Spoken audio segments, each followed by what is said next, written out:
We are back with Dr. Steve Graef with Ask Dr. Steve for our Athlete Strong for Mental Health. My name is Dan Mucci, and I'm the Mission Advancement Director here at CNA. Today, we are going to examine the topic of multiple sport athletes. So in recent years, a lot of coaches have discouraged their athletes from playing more than one sport.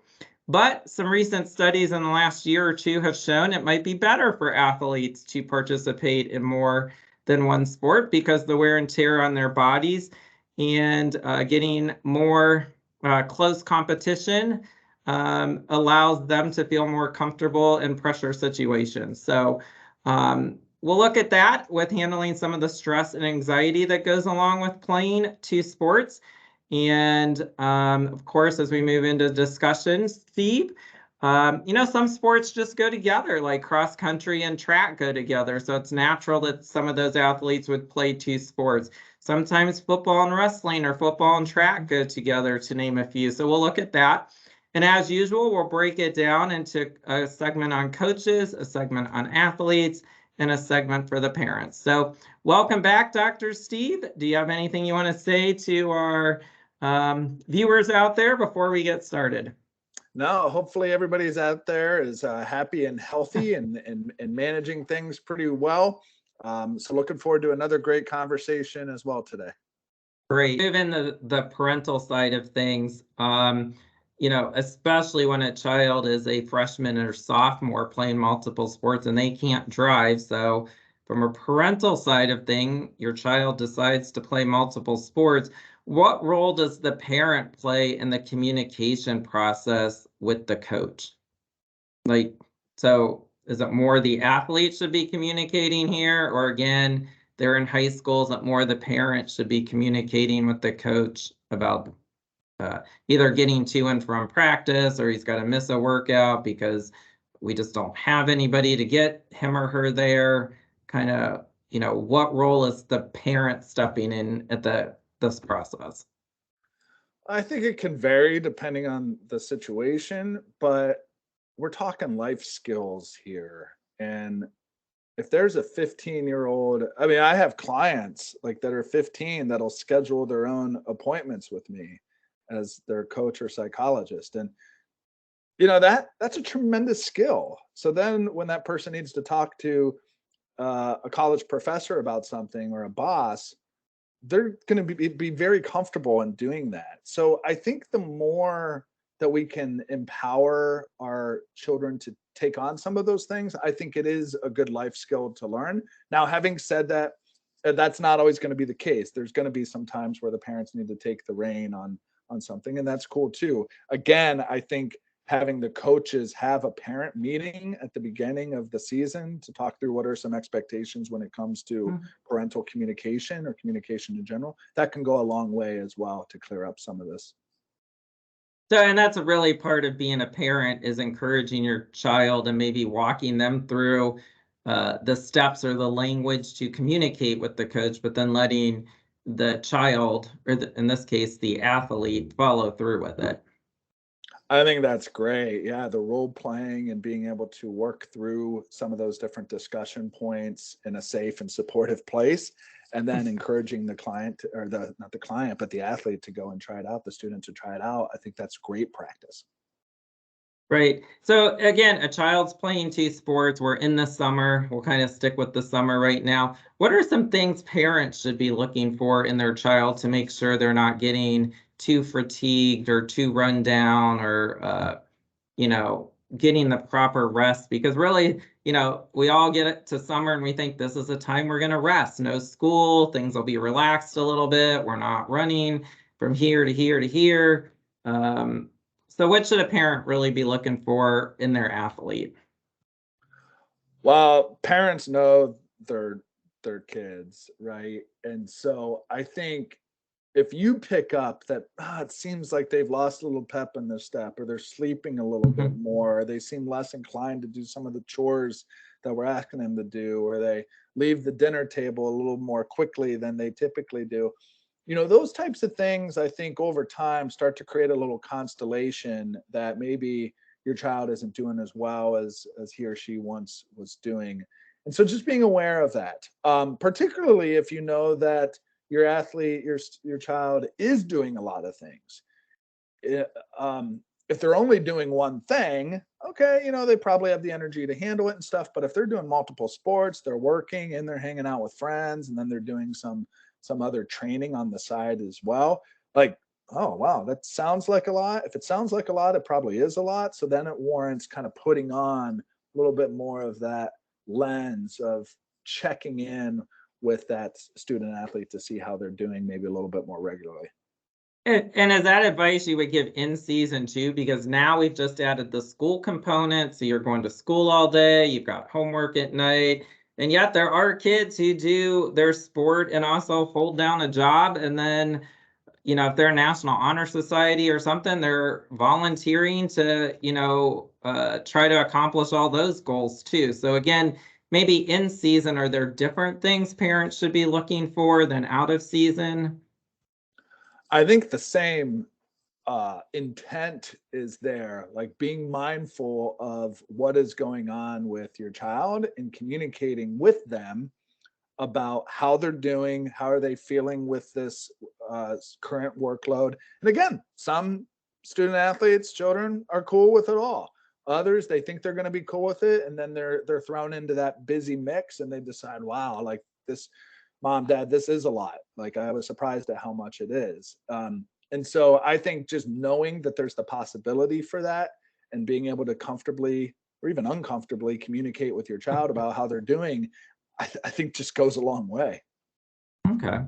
So now we're going to get back into dealing with multiple coaches just from the parental side of things. And then, of course, with different sports, there's different set of parents. And so how can parents really try to enjoy the experience, still guide their athlete in communicating with coaches and different sets of teammates? Because they're not with them all year round because they're, I wouldn't say jumping from one sport to the next, but when one ends, they're moving on. So yeah, I think just taking all that in stride. Parents, they don't need to be best friends with everyone. They don't have to have the best relationships with all coaches. That's okay. I mean, my parents weren't going out to dinner with Jeff Durbin every night. I mean, they had a good relationship with him, of course, and they definitely enjoyed one another's company. But and they certainly weren't doing it with Jim Tressel or Jim Haycock. So I think understanding that your parents, their coaches, and your child is the athlete, and there's some crossover of those roles sometimes, and sometimes it's just, okay, this is what my son or daughter wants to do. I'm entrusting that once they go do that, it's going to be a good experience for them. And when it no longer becomes a good experience, if that happens, then okay, we cross that bridge when we get there. And then just dealing with other parents, same way. You don't have to be best friends with them, but you can be acquaintances with them. Kind of get along to be along because you're all rooting for the same team and the same goal. Yeah, absolutely. I know that there can be some interesting differences sometimes with like the really intense, like I am all about this sport parent, and then the other sport parent who's a little more laissez-faire and a little hands-off and just wants to go and chill out and watch the game. So keeping that cultural difference in mind, and that both are okay, right? Assuming the one isn't overly over the top and the other is so despondent that they don't even ask how the kid's experience went. So there is a middle ground there. I think just to role model positive behaviors, right? Cheer for your son or daughter. Even cheer for the other team if they do something pretty incredible. There's some cases where you just got to give another hand, or at least, don't show poor sportsmanship. If you can be a good role model and somebody else is a good role model, then those are the types of things that are going to blend into the parental experience. But yeah, you don't need to be going out for cocktails and breakfast with every single parent. You'll find your tribe, and that's cool. Yeah. And then should parents really try to help their kids stay organized with school and multiple sports? Or again, in high schools, is more we're transitioning the child to learn to organize themselves. So then, when they leave the nest in a couple years, if they choose to go to college, then we know we've prepared them well. Yeah, I think there's probably a balance in there. I can see both sides of this, and I'll talk out of both sides of my mouth a little bit too, where I think it's important for young students to learn life skills and hey, if you're going to pick Right. multiple sports, like you're going to have to make sure that this works in your schedule. Okay, there's that. And I think we are adulticizing young kids really quickly, more so than maybe young kids of previous generations had to grow up or whatever too. So there's a unique balance there. I think the big thing is communication and being deliberate about having a conversation about how your son or daughter wants to spend their time, the impact of that time, what the impact of that time has on the entire family unit, and how we can co-create a proper response and execution of this so that it works for all parties, right? I'm sorry, Right. Timmy, you can't do 5 things because we only have 2 cars and you have 2 siblings. So what are the ones that you want to do this year that you want to prioritize? So I think that co-creation and collaboration helps level set and increase the likelihood that the family can stay organized and that the son or daughter understands their role and impact on that organization as well. Yeah, and so that really leads into my last question. How do parents kind of manage the stress of having a multi-sport athlete, but they also have a younger or it could be an older sibling, to navigate that at different ages, different sports, especially kids who can't drive, events falling on the same day. So my wife and I kind of compromised is we would go watch one child and the other parent would go watch our daughter. And so we kind of split to make sure somebody was there for both. And then did the texting with the updates or videoing or whatever took place. So kind of flipping the dynamic a little bit is how does the parent handle multiple kids with multiple sports all at the same time? It is a challenge, and that seems like a cop-out answer, but it is. It's frankly a challenge, and there's going to be a lot of situations that vary, and that's why the family meeting I think is just so important. It was, for instance, it was really nice having my parents at my football games. When I helped out as a shot putter and discus person my senior year, they didn't need to come to those, right? I was barely there for those. So I think that there's those opportunities to say that maybe not every sport is created equal and that there can be some sacrifices made there that helps free up family time and such. Because yeah, mom and dad, they still have jobs to go to. They could be dual earners and there's a lot that's going on. But I think talking specifically and proactively about that is key, because then Timmy or Susie is not surprised when dad's not at the game or when mom's not at the game, because they talked about it and they know, okay, they're not going to be at this one, but they will be there on Friday. So I still know that they're supporting me. Great. And so is there anything else you'd like to throw into the parental side of things here with managing a 2-sport athlete? I think we covered a lot, but just reiterating the fact that you want to be an encourager, a positive encourager for your son or daughter, right? And even if it's something that you yourself might not be interested in, your son or daughter might be. And it's certainly worthy of them being able to have the curiosity and to experiment with either a new sport, a new activity, or multiple. And it's really important that you communicate with them about what that means and to be able to co-create that decision moving forward. So wrapping up this whole topic of 2-sport athlete, is there anything you thought of that you would want to either tell a coach, an athlete, or a parent that we did not cover, or maybe just came into your mind kind of after the fact?